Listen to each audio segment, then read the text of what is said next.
नमस्कार, मी आशा शेंडे, म्हणजेच तुमची आवडती सिरियल जी आत्ता स्टार प्रवाहावर चालू आहे, लग्नानंतर होईलच प्रेम, त्यामध्ये काम करणारी आशा.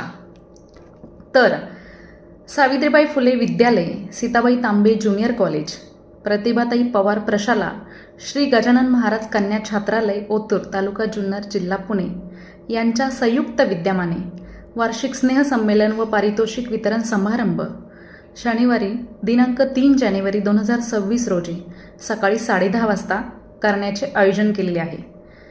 निमंत्रक आहेत श्री शेख बशीर गुलाब, शिक्षक व इतर कर्मचारी. तर या कार्यक्रमासाठी मला बोलवले शेख सरांनी, त्यांचे मी खूप खूप आभार मानते. मी तर येतेय, तुम्ही सुद्धा या. तर आपण भेटूया सावित्रीबाई फुले विद्यालयाचे प्रांगण, मुक्काम पोस्ट ओतूर, तालुका जुन्नर, जिल्हा पुणे. मी येतेय, कार्यक्रमाची शोभा वाढवायची आपल्याला, तर नक्कीच तुम्ही सुद्धा या. धन्यवाद.